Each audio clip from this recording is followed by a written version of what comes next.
Ndabaramukije bakunzi ba Ghost TV kaze mu kiganiro Ladies Talk no munsi dufise ubundi mutumire dufise yindi sije ivuga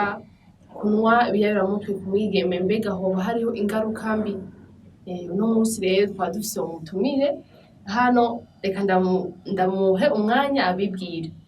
Murakoze nitwa Daniela Ishimwe. Esa Daniela, merci kwitaba. Merci nawe. Yego. Hama uno munsi rero twaba dushaka kuvugana mbega umukobwa anywa ibiyabiramutwe. Daniela, ku mukobwa anywa ibiyabiramutwe mbe Ego, ntunywa Daniela. None mbega kunywa ibiyabiramutwe ku mukobwa mbega hoba hariho ingaruka mbi? Kamwe zitegerezwa kuba zirimo deja wumvise ibiyabiramutwe ni ibintu biyayura umutwe. Umva nta kiza kirimo deja kuko wumvise ibiyabiramutwe harimo inzoga, amadroge, amatabi, urumogi, byumva nyene nk'ivyo umva ngaho nta kiza kirimo. Unyoye inzoga y'abazinywa avuga ati kugira bikuremo amastress mu mutwe, ariko hari n'abandi banywa nk'urumogi kugira biyonone mu mutwe n'ibindi. Kuri wewe kunywa inzoga byo bari bibi? Oya, dintaye ni bibi, dintaye si bibi kuko urumva ari nk'umuntu usanga abarusha.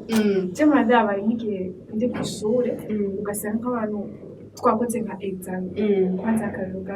twakoze nka examen ugasanga yabananiye bakacasha nk'ikintu kibakura ugasangiye ku mizoka akantu icupa rimwe canke zibiri gace mumva ntarenze mu hadisi nakosa mbona ariko n'abandi bazinywa bakarenza ubwira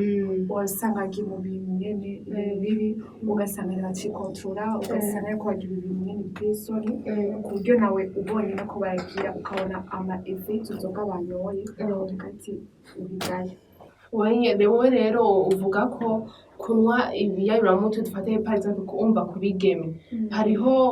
dufate umukobwa arafata urumogi iki mbega iyo dufate umukobwa yarunyoye sinzi nko ku bagenzi bawe hari abagenzi bawe bameze nk'uko kenshi biva kuki ego uratubwiye ko hariho umuntu aba yakoze examen dufate yamunaniye afise stress aragenda akazinwa mugabo abantu babinwa uko nyene ugasanga babayeho babinwa mbega wewe ufise mu bagenzi bawe bameze uko canke aho ubaye abo wobona abakobwa baba bigenderamwo babibona bababona gute canke baba babinyoye bigenze gute byavuye kuki? Okay, sisi ndakubwira. Urabona ajewe hari abagenzi fisi. Aho umugenzi umwe twigeze kuba turi abagenzi tugira abagenzi umva yarafise umutipe asohokana. Hama uwo mutipe yaranywa inzoga mugabo umukobwa akanywa amatabi, urumogi iki ariko umukobwa nawe ntazo yanywa. Uwo muhungu acaguma abwira uwo mukobwa ngo azinywe umva kubera uwo mukobwa uwo mukobwa agumye abimubwira azinywe aca arazinywa. Uwo mukobwa yarazinyoye kugeze yaho umuhungu yicuza igipfumu yarazinyoye kugeze yaho anamusumbya asigaye arugwita umuntu baca namwushira umva nkaho si vyiza kandi uzorabe nko muri karitsiye nk'aho uba urabona nk'abakobwa banywa urumogi ugasanga banywa itabi antuka nk'abantu bababonye usanga haciye hose agenda baramuvuga urya mukobwa aranywa itabi usanga binaboneka mu maso. Rero maze nta mukobwa nohanura kunywa itabi cyangwa urumogi nta rimwe biranura. Kenshi iyo umuntu asohotse genre dufate nko mu boîte iki ahantu nyene hari ubutambiro nyene nk'ivyo ugaca ugenda ukabona abakobwa sinzi ko umaze kuja canke hoba hari umuntu amaze kujayo akabikubwira ngene bimeze ukuntu biba bimeze. Ego uba wanyoye hari ibintu byinshi usangamwo dufate yawe amadroge amatabi ibiki ugasanga mbega hoba hariho ibintu usanga umukobwa yagiyemwo dufate nko mu mwanya nyene cyane gose deja umva anyoye inzoga nk'uko nzoga par exemple ushobora gusanga anyoye inzoga nyinshi akarenza urugero rero muri ico gihe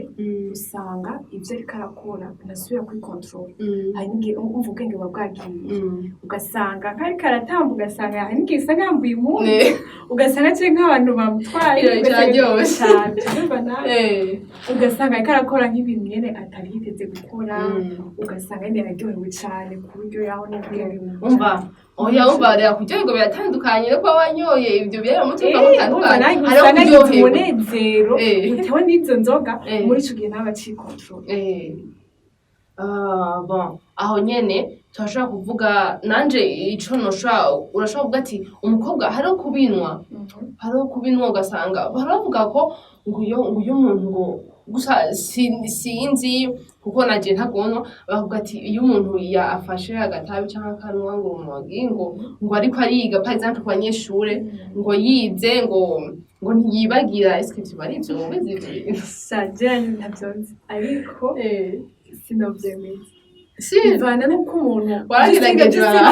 sindagira nabwije navyo sindagerageza ngo ndabe ko arivyo nuko atari ivyo ariko sinibaza ko vyo bari ivyo fete uzoraba ikintu cose ni mu mutwe ikintu warishizemo ati je nyoye iki birakunda ko nkora iki muri ico gihe wumva ushize mu mutwe utagikoze n'ibikunda mukihe kandi bazi ko wewe urarunywa none aho yaje ntagomba ego ndiga gusa biravangira kugero byinjirako kuko washize mu mutwe yuko utabinyoye utabiryo tabi cyangwa urumogi utiga nukunda ko wiga umugabo mu gihe wamaze nago kandi je birakunda ko niga neza wiga bien atangurane nta nibyo niyumvira yego hama ku bakobwa boba banwa ubwo rumogi banwa iyo tabi izo nzoga ubabwiye iki ubahanuye iki mu ncamake si vyiza naho wobunwa ukanwa nimba ari izo nzoga urazinwa ukanwa ku bantu bazinwa uranwa ukanwa dukeya hama ngo antwese nibaza ko kurumoga rero utwonwa niko hagati y'urumogi n'inzoga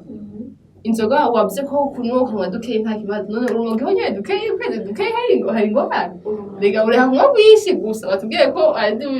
bukebuke urumogi hamwe n'itabi nta muntu wanyura kupima kuko fendofe urabona yuko ari bibi birona deja n'abaganga barabivuga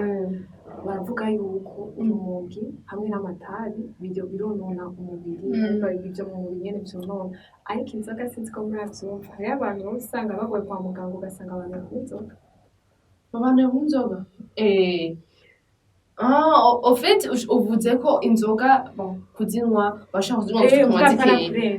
zikeye none urumogi ukweze kamwe konyene kamwe urumogi nakubwiye singaruka mbi itabi